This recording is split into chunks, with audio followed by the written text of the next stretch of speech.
বগুড়া করতোয়া নদী সংস্কারের কাজ চলছে।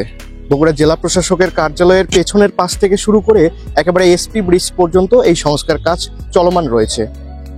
সংস্কার কাজ চলমান থাকা অবস্থায় বগুড়াবাসীর বিনোদনের অন্যতম একটি কেন্দ্রস্থল হয়ে উঠতে শুরু করেছে এই করতোয়া নদীর তীর। গরমে একটু প্রশান্তি অনুভব করতে করতোয়া নদীর তীরে ছুটে আসছেন অনেকেই। এখানে বসে থাকলে আসলে মনটা কিন্তু ভালো হয়ে যায়।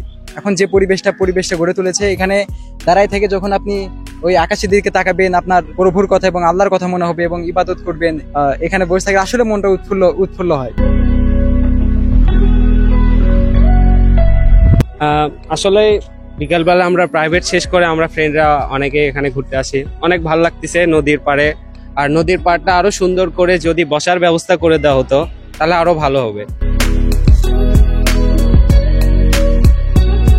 এখন আগের চেয়ে আলহামদুলিল্লাহ অনেক ভালো। এটাতে আমরা বগুড়াবাসী সবাই খুশি এবং আমরা বিকেলবেলা ঘুরতে পারি, পরিবেশটাও সুন্দর, আগের মতন দুর্গন্ধ নাই, আমরা সবাই হ্যাপি আলহামদুলিল্লাহ।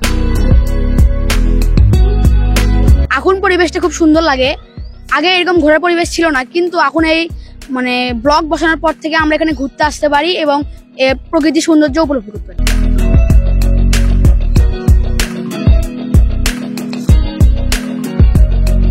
এরকম পরিবেশে শুধু পানিটা পরিষ্কারের জন্য এই ময়লাগুলো পরিষ্কার করতে হবে এবং আমাদের সবারই সচেতন হইতে হবে যাতে এই নোংরা ময়লা আবর্জনা নদীতে যাতে না ফেলি। আমরা এ বিষয়ে খুবই গুরুত্ব দিতে হবে। আমাদের জনগণেরই নদীকে রক্ষা করার জন্য আমাদের জনগণেরই উদ্যোগ নিতে হবে।